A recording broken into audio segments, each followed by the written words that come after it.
qui a été béni ce soir?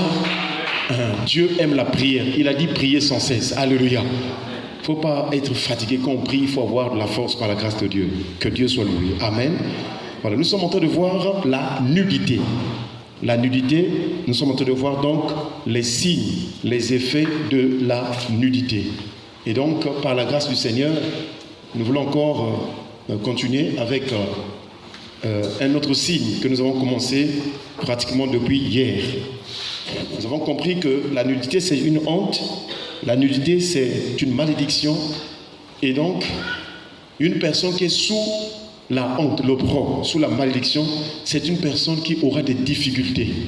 Et sinon, une personne qui ne pourra peut-être pas aussi évoluer. Parce que s'il y a une malédiction, s'il y a une opprobre sur une personne, alors cet opprobre, c'est comme un poids spirituel. Cet opprobre, c'est une puissance spirituelle qui empêche la personne de s'épanouir, qui empêche la personne de réussir, qui empêche la personne d'avancer.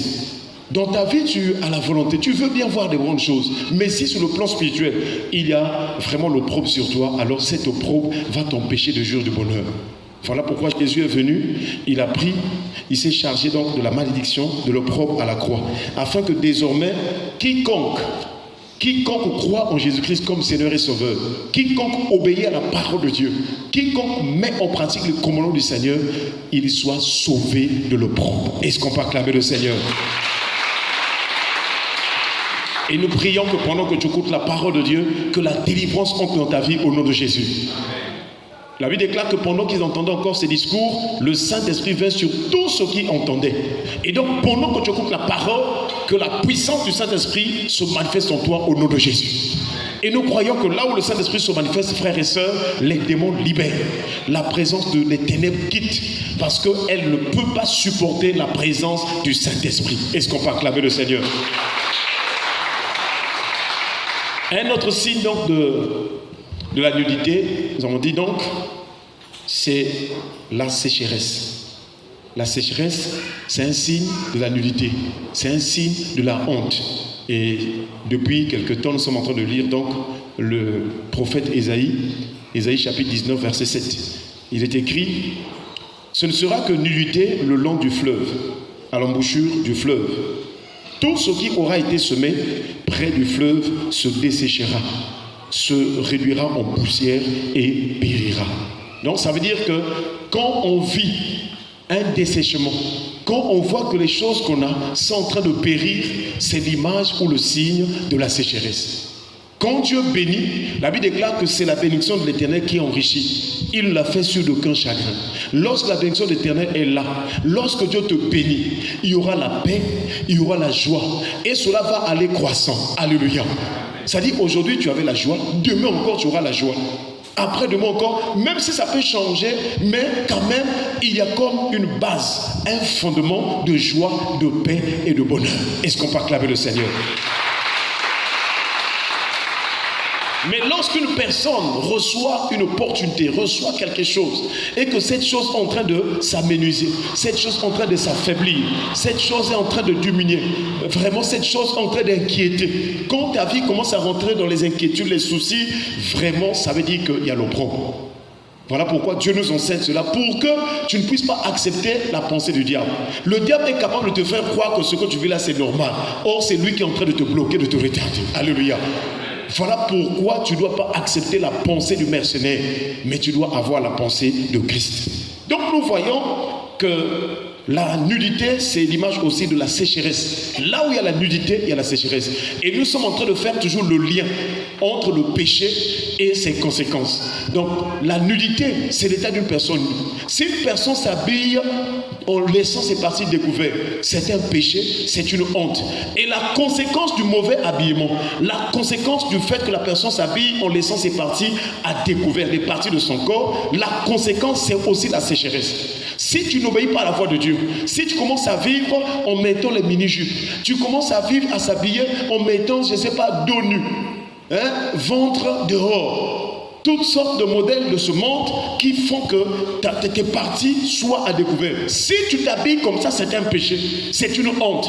Et qu'est-ce qui va arriver dans ta vie? C'est la sécheresse. Voilà pourquoi l'un des remèdes pour soigner ta vie spirituellement, tu dois d'abord commencer à obéir en s'habillant ou en se revêtant d'une manière décente. Alléluia. Donc une femme chrétienne, une fille chrétienne, un frère chrétien doit s'habiller avec beaucoup de pudeur et de modestie. Tu dois pas t'habiller comme des prostituées, mais tu dois couvrir ton corps en respectant bien sûr Dieu et aussi ton prochain qui est là.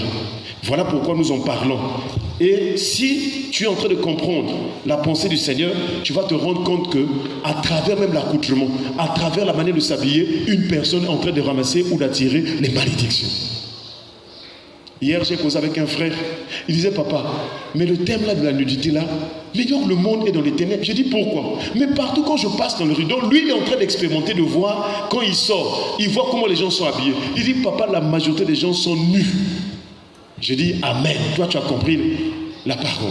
Donc, ce que nous sommes en train de voir là, quand tu vas sortir, tu vas voir comment les gens s'habillent.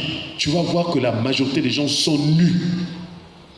Voilà pourquoi il y a des souffrances, il y a des blocages, il y a des maladies, il y a la mort, il y a toutes sortes de choses, des célibats, beaucoup de choses ne marchent pas. Parce que les gens n'obéissent pas à la parole de Dieu en ce qui concerne la manière de s'habiller. Ils ne couvrent pas leur corps comme il se doit, en respectant ce que Dieu a dit dans sa parole. Et comme ils s'exposent comme ça, les démons en profitent de ces péchés-là pour vraiment les ruiner et ainsi les amener à la sécheresse. Mais nous prions que Dieu te fasse grâce, que tu ne sois pas de la sécheresse au nom de Jésus. Pour vivre la bénédiction de Dieu, il faut obéir à la parole de Dieu. Le deuxième texte que nous avons lu le matin, c'est Job chapitre 24, verset 19. Job chapitre 24, verset 19, il est écrit « Comme la sécheresse et la chaleur absorbent les eaux de la neige, ainsi le séjour des morts engloutit ceux qui pêchent. » En tout cas, nous avons expliqué cela le matin que lorsqu'une personne s'habille en laissant ses parties nues à découvert, alors la personne s'attire la malédiction et la honte. Et la Bible explique que de la même manière, le séjour des morts engloutit ceux qui pêchent. C'est-à-dire, ceux qui marchent dans le péché, qui vont mourir dans le péché, leur âme ira dans le séjour de mort. Le séjour de mort va comme les avaler. Leur âme ira dans le séjour parce qu'ils pêchent. Et le séjour de mort et le temps de feu est réservé pour les pécheurs, les méchants, les impies. Voilà pourquoi Satan et ses démons, ils vont être jetés là-bas dans les temps de feu. Et il ne veut pas partir seul. Il veut aussi que les hommes pêchent afin que ceux-ci aussi soient jetés là-bas. C'est pourquoi il pousse les hommes et les femmes à commettre des péchés, à se rebeller contre Dieu. Et gloire au Seigneur que la parole de Dieu nous éclaire pour que nous ne puissions pas nous rebeller contre Dieu, mais que nous puissions faire la volonté du Père. Est-ce qu'on peut acclamer le Seigneur?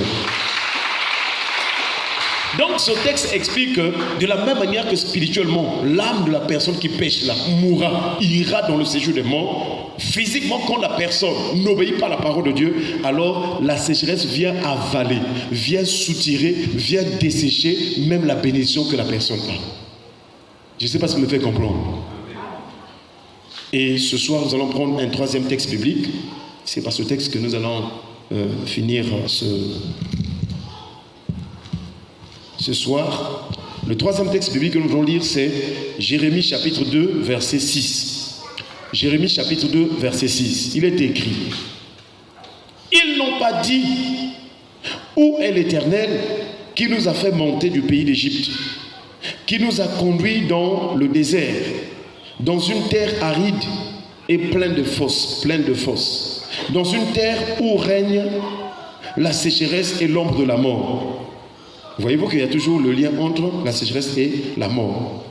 Dans une terre par où personne ne passe et où n'habite aucun homme. Alléluia. Donc tous ces textes nous montrent la condition, nous montrent la situation de la sécheresse. Parce que si la Bible ne nous explique pas, nous ne saurions pas, on ne connaîtra pas que veut dire réellement la sécheresse. Comment découvrir que dans ce domaine ou dans cette situation, c'est le diable qui impose la sécheresse dans ma vie. Et ici, on nous donne les éléments caractéristiques de la sécheresse. Et c'est réuni en un mot. Il dit, ils n'ont pas dit où est l'Éternel qui nous a fait monter du pays d'Égypte, qui nous a conduits dans le désert. Alléluia. Donc, nous voyons que la première étape d'Israël, c'était l'Égypte. C'était la servitude. Dans ce monde, la première étape que Dieu fait dans la vie d'une personne, c'est la servitude. Rendre une personne esclave. Rendre une personne dépendante de quelque chose du diable, d'une condition imposée par le diable. C'est ce qu'on appelle la servitude. Mais nous bénissons le Seigneur. Quand Jésus est arrivé, il est venu pour délivrer ceux qui étaient dans la servitude. Alléluia. Ça veut dire que quand tu vois ta vie, si à la servitude, le Seigneur te dit, invoque-moi, je te répondrai. Et si tu invoques le Seigneur, il va te délivrer de la servitude. Il n'y a que Jésus qui est capable de délivrer une personne qui est esclave sur le plan spirituel. Alléluia. Et nous voyons donc, Jésus, quand il est venu, il a accepté la mort de la croix afin de délivrer les captifs. C'est là où nous comprenons que si dans ta première étape, tu étais dans la servitude, Jésus t'a délivré et il t'a fait rentrer dans sa maison qui est l'église du Seigneur. Alléluia. La deuxième étape, lorsqu'une personne est délivrée de la servitude, la deuxième phase que la personne dans laquelle la personne peut se retrouver, c'est ce qu'on appelle le désert. Le désert, c'est toute une école. Le désert, c'est toute une situation qui peut perdurer. Le désert, c'est une situation parfois difficile. Et ici, on est en train de nous expliquer les éléments caractéristiques de la sécheresse ou bien les signes du désert. Il dit que qui nous a conduits dans le désert, virgule, dans une terre aride et pleine de fosses. Donc, l'une des caractéristiques du désert, l'une des choses qui prouve qu'une personne est en train de traverser le désert, c'est que la personne sera dans une terre aride. La personne sera dans une terre aride. Dans une situation où tout est sec. Dans une situation où ça ne marche pas. La personne regarde à gauche, pas de secours, pas de soutien. La personne regarde à droite. Il demande de l'aide même à sa famille. Personne ne vient en aide. Tout est sec, tout est aride. Là, c'est l'image du désert. Mais j'aimerais te dire ce soir, quelle que soit la sécheresse que tu traverses, il y a un sauveur. Il y a une solution dans le désert. Et cette solution, c'est Jésus-Christ. Est-ce qu'on peut acclamer le Seigneur? C'est pourquoi dans l'histoire d'Israël, Dieu explique comment Israël est en train de marcher pour aller vers la terre promise. La marche d'Israël, c'est l'image physique de notre marche spirituelle. La marche d'Israël, c'est l'image de ce que nous sommes en train de vivre spirituellement. C'est-à-dire, nous aussi spirituellement, nous avons été délivrés de la servitude et nous sommes en route pour aller à la terre promise. Mais la terre promise pour nous, c'est le ciel. Donc nous sommes en train de marcher pour aller vers le ciel, spirituellement parlant. Nous avons quitté donc la servitude et nous sommes en marche vers le ciel.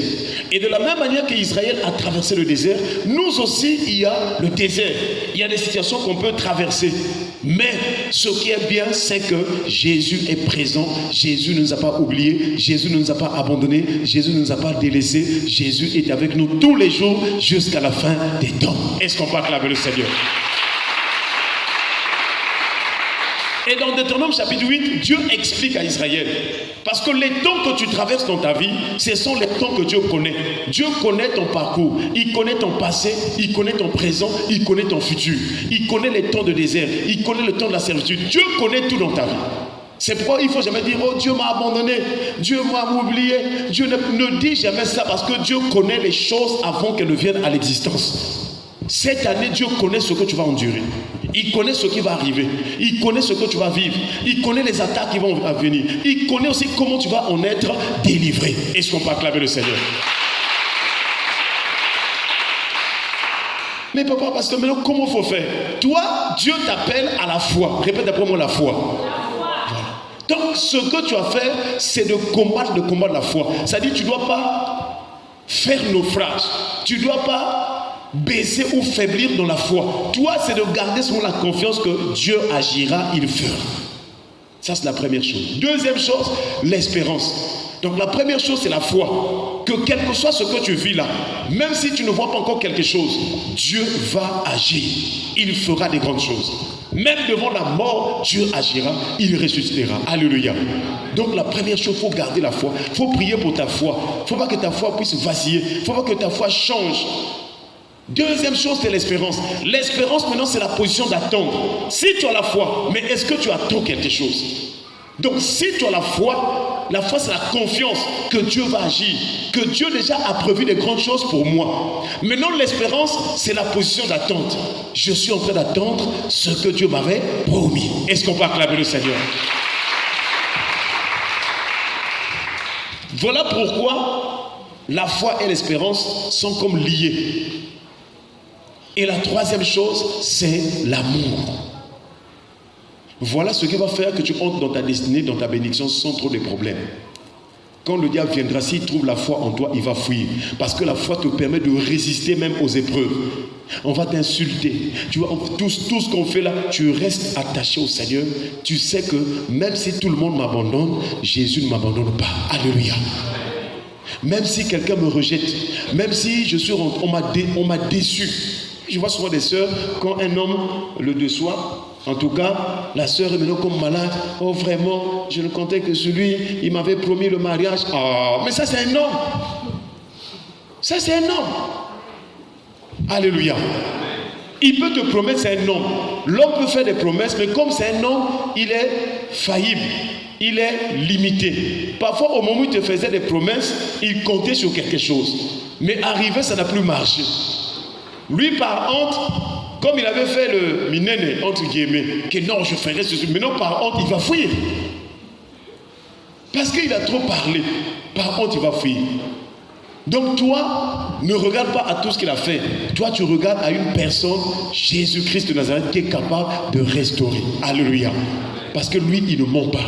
Quand Jésus promet, il accomplit. Est-ce qu'on peut acclamer le Seigneur? Donc, tout ce que les hommes nous promettent, nous devons placer dans la prière pour que Dieu leur donne la force d'accomplir cela. Et ça marche. Mais si tu mets ta confiance sur un homme, tu vas beaucoup pleurer, tu vas beaucoup regretter, parce que l'homme est limité. Parfois, il y a des choses qu'il veut faire, mais il est limité parce que c'est un homme. Mais Dieu n'est pas limité. L'intelligence de Dieu est illimitée. Quand Dieu dit quelque chose, il l'emmène à l'existence. Rien ne peut empêcher Dieu de te bénir. Il n'y a rien. Voilà pourquoi, pour ne pas que tu tombes dans les histoires des mal d'estomac, des maux d'estomac ou bien la tension, parce qu'il y a des gens qui sont fragiles. Dès que quelque chose ne va pas, ils commencent à souffrir de la tension. Mais tu es trop faible. Oh! Ne souffre pas de la tension, ne souffre pas des maux d'estomac à cause des biens de ce monde. Toutes ces choses passeront au nom de Jésus. Prie le Seigneur. Donc, la foi, l'expérience et l'amour. Donc si tu as la foi, tu as la confiance. Même si tout le monde t'abandonne, toi là tu continues à croire. La femme de Job avait dit à Job quoi? Toi là, tu as tout perdu, Job. Tu avais les enfants, tu as perdu les enfants, tu avais les entreprises. Il était l'homme le plus riche de son temps, Job. Il était l'homme le plus intègre de son temps. Dieu a témoigné de lui, ce sachet Satan. Satan, d'où viens-tu? Satan dit, oh, je viens de parcourir la terre et de m'y promener. Donc Satan, il se promène. Il peut quitter ici au Congo, il va par exemple quelque part. Il quitte encore là-bas, il se promène pour aller voir. Il va voir, celui-là vraiment, il est béni par Dieu. Comment je veux faire pour le faire tomber? C'est ce que Satan fait. Voilà pourquoi quand tu sens que les choses marchent dans ta vie, n'abandonne pas la prière. Parce que lui, il va venir pour chercher à te faire tomber. Donc quand ça marche, tu dois toujours être dans la prière. Alléluia. Et c'est comme ça que Dieu va permettre à Satan de toucher à ses biens. Mais Dieu a dit à Satan, tu ne toucheras pas à son âme. Est-ce qu'on peut acclamer le Seigneur? Tu ne toucheras pas sa vie. Ça veut dire que toi, ce que tu dois protéger, ce que tu dois compter, c'est d'abord ton âme et ta vie. Ce n'est pas les habits, ce ne sont pas peut-être les voitures ou les... Non, d'abord ton âme. Si tu comprends cela, quand tu vas d'abord mettre en confiance ton âme envers Dieu, le reste des choses viendra. Mais pour la plupart, les gens aiment préserver d'abord les biens, les richesses de la terre, l'argent, ainsi de suite. Donc le cœur est là, au lieu que le cœur soit d'abord en Christ, en Dieu. Donc c'est comme ça que lorsque tout est tombé dans la vie de Job, il a perdu les entreprises, les animaux, tout ce qu'il avait, tout est mort. Le diable a ravagé, a détruit en un instant. Les enfants aussi sont morts. Mais Job a dit, je suis sorti du sein de la terre nu, je repartirai sous la terre nu. Alléluia. Il a dit que dans tout cela, la Bible déclare en tout cela, Job ne pécha point. Ça dit que quand tu traverses des problèmes, des situations, ne pêche pas, ne parle pas mal contre Dieu. Ah, Dieu vraiment, ah Dieu vraiment, ne parle pas. Parce que Dieu connaît pourquoi ça arrive et comment tu vas t'en sortir. Alléluia. C'était un test. C'était une preuve, mais ce n'était pas la fin. Alléluia. Et Job, malgré tout cela, il priait. Il croyait dans son cœur que je sais qu'un jour, mon Rédempteur s'élèvera. Est-ce qu'on peut acclamer le Seigneur? Tu as peut-être traversé 2 mois, 3 mois, 1 année, 2 ans, 3 ans, 4 ans, 5 ans, excusez-moi, rien ne marche. Mais que cela ne te décourage pas. Il faut que dans ton cœur, que tu continues à faire confiance parce que le Rédempteur ne meurt pas. Jésus est mort, il est ressuscité. La Bible déclare qu'il est toujours vivant pour intercéder en faveur de ceux qui s'approchent de lui par lui. Donc pendant que tu traverses des moments difficiles, Jésus est là aussi, il est en train d'intercéder. Jésus intercède, Seigneur qu'il ne tombe pas. Donc Jésus voit comment les démons viennent, il voit comment les attaques. Il intercède que celui-ci ne tombera pas. J'étais mort pour lui à la croix. Il intercède pour toi et il te protège. Mais ce sont des épreuves pour que toi aussi, quand tu vas aller au ciel, toi quand tu vas réussir, que tu dises que Dieu est grand.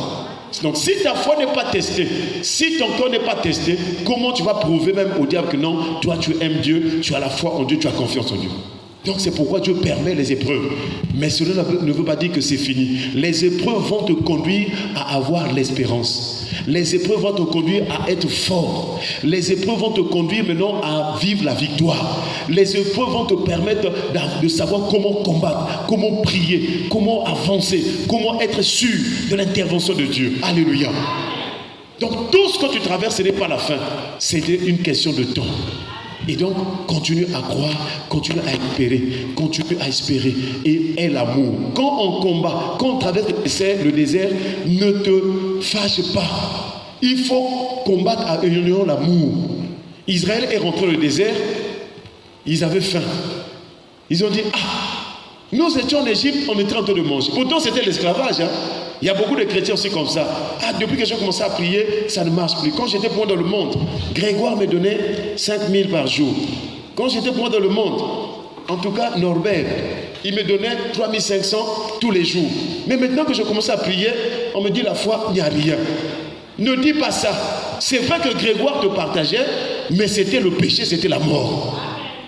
Norbert aussi te donnait 3 500. C'était le péché, c'était la vie de péché, la vie de fornication, la mort. Mais maintenant que tu es passé de la mort à la vie, des ténèbres à la lumière, tu es heureux. Est-ce qu'on va acclamer le Seigneur? Et c'est comme ça que, frères et sœurs, dans ta marche avec Dieu, tu ne dois pas te lamenter, tu ne dois pas vraiment gémir pour dire que non, l'Éternel m'abandonne. Non. Tu dois continuer à espérer. Tu dois continuer, excusez-moi, à croire, à espérer, à avoir l'amour. L'amour envers Dieu. L'amour envers ton prochain. L'amour, c'est une arme puissante. L'amour fait fuir les démons. L'amour fait fuir le diable parce que lui, il n'a pas l'amour. Donc quand il viendra, il va te pousser. Il va te pousser à avoir la haine. Il va te dire, aie la haine, aie la jalousie envers ton prochain. Toi, tu dis non, moi je dois aimer mon prochain comme moi-même. Lui, il va fuir parce que chez lui, il y a la haine. Alléluia. Et quand il va fuir, tu reçois ta bénédiction. Est-ce qu'on se fait comprendre? Mais si tu acceptes sa haine ou sa méchanceté, dès que tu vas faire la haine là, lui qui t'a dit oh non, fais la haine là, il va commencer à te toi tu as fait la haine. Frère, il faut que tu souffres. Dieu, regarde, lui il a fait la haine. Et pourtant c'est lui qui t'a poussé à faire les bêtises. Donc il te pousse au mal, il vient encore pour t'accuser, pour que tu souffres. Voilà ce qu'il fait. Et c'est pourquoi, quels que soient les temps et les circonstances, nous devons garder, vivre toujours l'amour. Alléluia. Et l'amour nous donnera vraiment de vivre la gloire de Dieu. Donc, la sécheresse, le désert, c'est un temps. C'est un temps. Et Dieu va dire à Israël, prends garde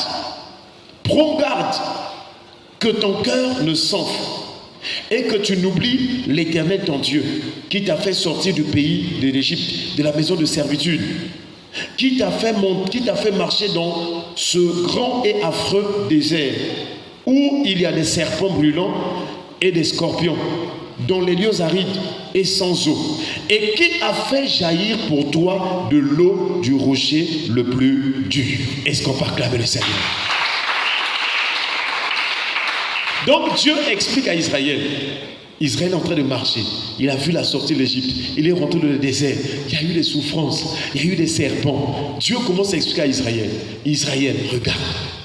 Moi, j'étais fait sortir de la servitude en Égypte.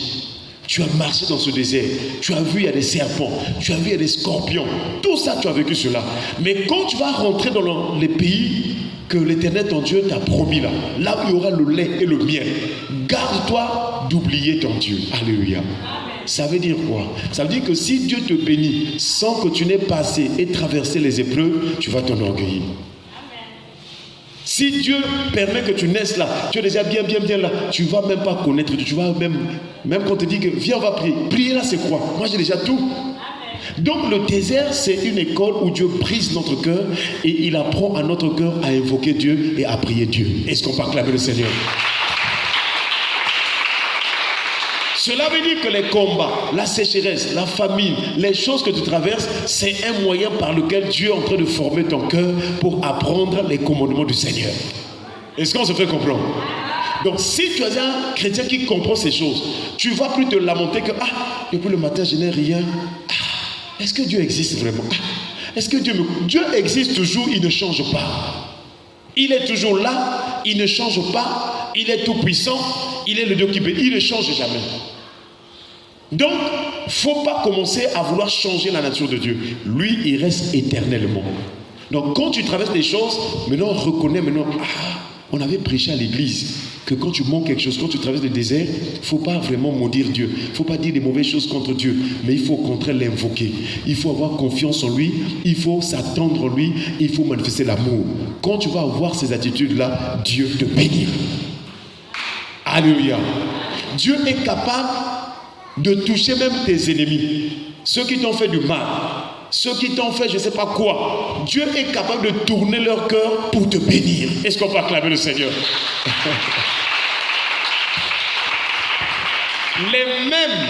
Les mêmes Égyptiens qui faisaient souffrir Israël, qui fouettaient Israël.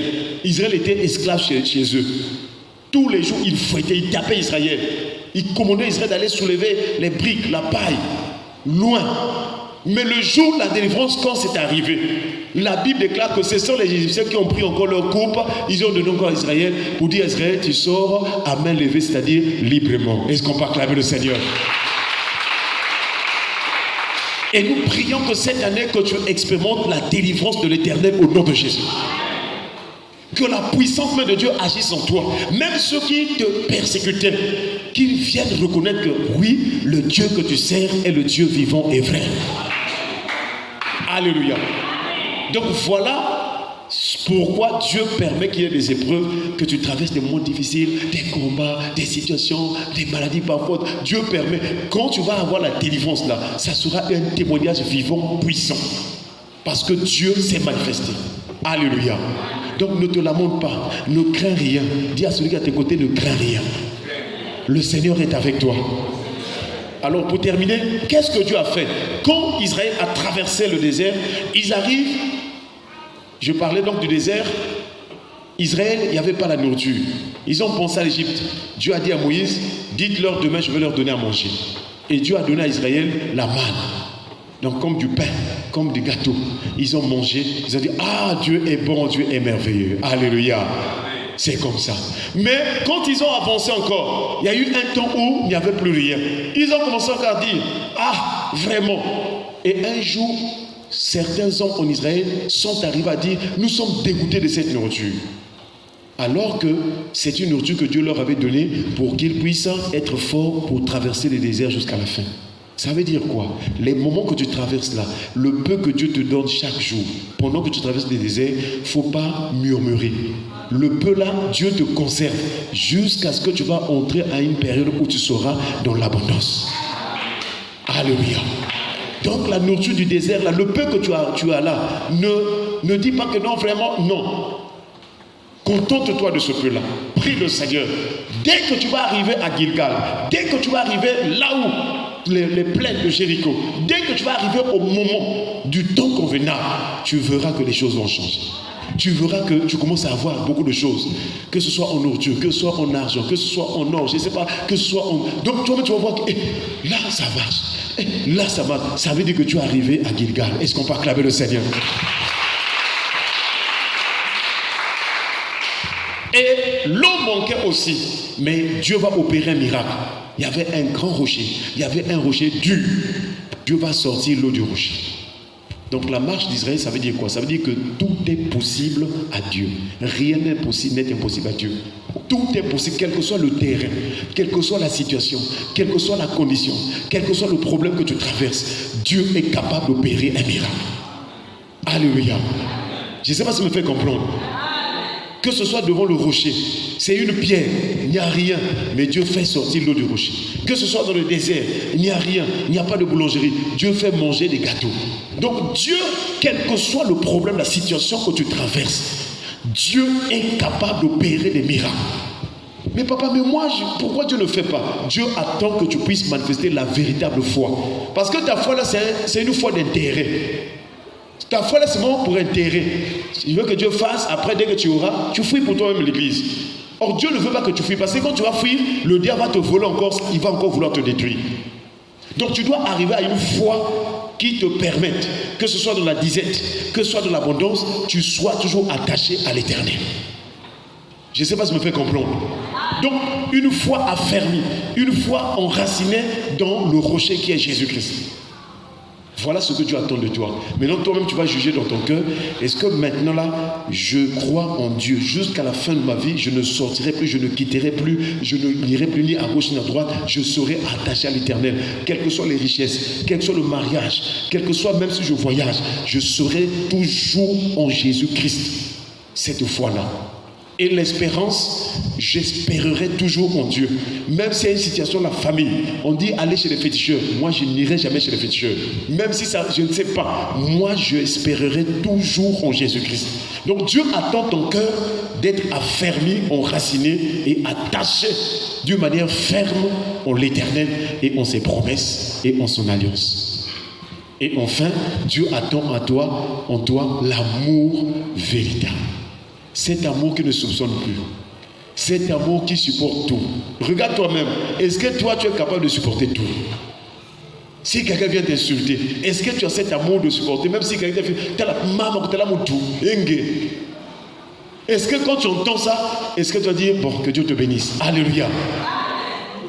Voilà, Dieu nous attend à cet amour. Dès que cet amour va commencer à se manifester en nous, toi-même tu vas sentir maintenant l'apaisement. Le cœur sera en paix. Quoi que l'on fasse, quoi que l'on dise, tu vas plus t'occuper de tout cela. Alléluia. Voilà ce qui fera que tu puisses avoir la bénédiction de l'Éternel. Donc faisons un effort. Il y a 3 choses qui demeurent. La foi, l'espérance et l'amour. Si les 3 choses sont manifestes en toi, l'amour envers Dieu, quel que soit ce qui va se passer, tu ne dois plus chercher ton propre intérêt. Tu ne dois plus chercher ton propre intérêt. Tu ne dois plus t'enfler d'orgueil. Tu ne dois plus vraiment, je ne sais pas, être vantard. L'amour envers Dieu. L'amour envers ton prochain. Quand tu vois ton prochain, tu vois comme toi-même. Tu aimes ton prochain comme toi-même. Quand tu vois ton prochain, tu ne dois plus parler dans ton cœur. Tu ne vas plus murmurer. Tu ne vas plus parler en mal. Donc quand Dieu voit ton cœur, il attend cet amour-là. Voilà ce qui va faire que tu entres dans ta destinée et que sur cette terre, que tu sois plus que vainqueur. En ce moment-là, même le diable, il va seulement te regarder. C'est lui-là vraiment. Moi, je le pousse à vouloir faire du mal. Mais il est toujours attaché à ce Dieu-là. Le diable était rentré même par la femme de Job.